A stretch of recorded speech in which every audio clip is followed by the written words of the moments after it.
Cliff stood out as a warm human being who was interested in every person in a special way. It really lifted you up and gave you confidence that this is something you could pursue.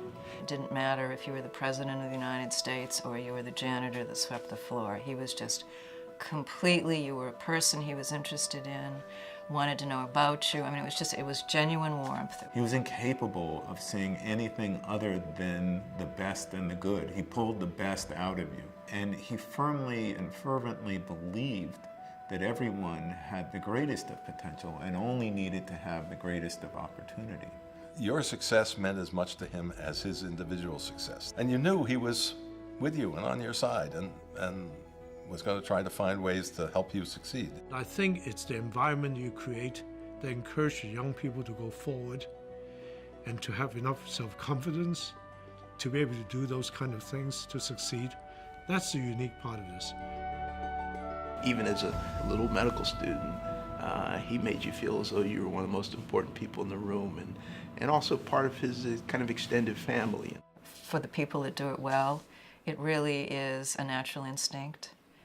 And it's a personality that is relatively selfless, that really does care about other people that wouldn't otherwise achieve without a leg up or hand up. Most of the people I've ever encountered in this enterprise can trace something back to a mentor, someone who provided insight and guidance and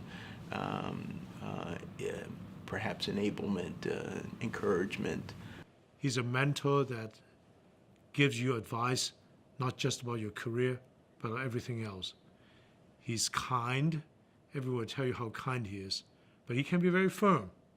And that's the kind of mentor you want. Somebody who's really interested in you above everything else.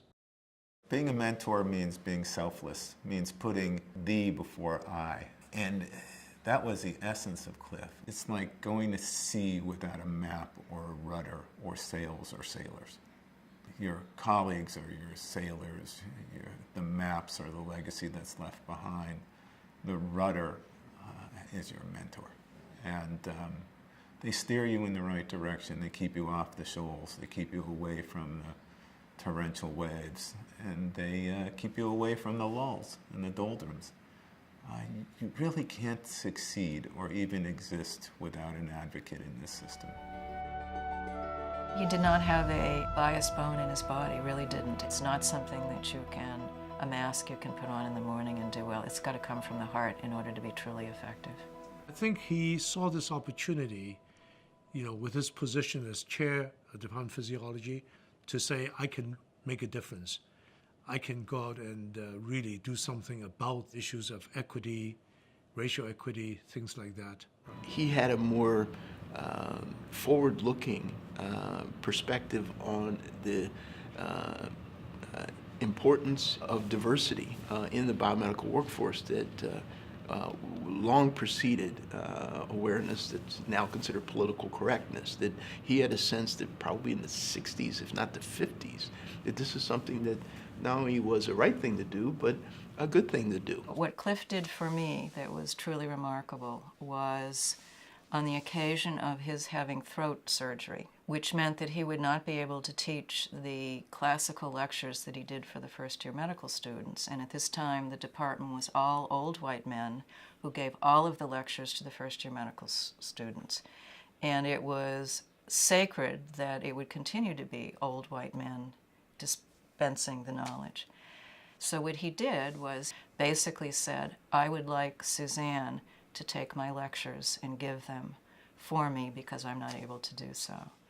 And that was just such a gift. I mean, you can't imagine in this very male-dominated situation what that was like. That would have never happened if Cliff hadn't basically taken the initiative and said, let's give her a shot.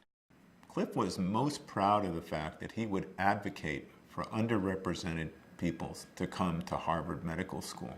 One of the great cardiologists here at the Massachusetts General Hospital, Roman DeSanctis, who will tell you the same story himself, came to Harvard only by virtue of Cliff's intervention. And he did that across the board. He did that for women, he did that for underrepresented minorities. His laboratory had women, underrepresented minorities when no one else did. It should honor the highest art and science of being a great mentor. Institutional memory is quite porous, and one way to deal with that reality is to take people who are such exemplars as Dr. Barger and to say, we would like to perpetuate the values that you represented, the professional activities that you so admirably demonstrated, and let's crystallize it in a way that recognizes other people who aspire to do this. It really creates a passing on of the legacy. I'd probably want to sit him down and say, you know, how are you going to carry this forward? Let me tell you about the man who's being honored with what you have now, and you know, and tell me. Tell me how you intend to continue to use this. This notion that the highest form of human generosity that nurtures the next generation in a selfless and giving sort of way is critical to the success of Harvard Medical School and for biomedical science. And the highest honor, the Nobel, if you will, the Medal of Honor, if you will, I think, should be embodied in this award in his name. I'd like to think there are a lot of good mentors here in this environment. So to get the award for being special means that somebody has picked you out from a crowd of people as exemplifying all the things a mentor could be or should be. So at Harvard, being a mentor is associated with the Barger Award. And it's okay to forget who Cliff was. He would be the very first person to say that it's not important to remember who he was or what he did, but it is essential to remember what he stood for. And so at the end of the day, what I would tell anyone is, you're blessed to be honored for what you do. You're blessed to be honored and awarded and celebrated for that which you give to other people. And just realize that your responsibility is not only to do for others, but to make others do for others. And that's what Cliff stood for, and that's what the Barger Award stands for.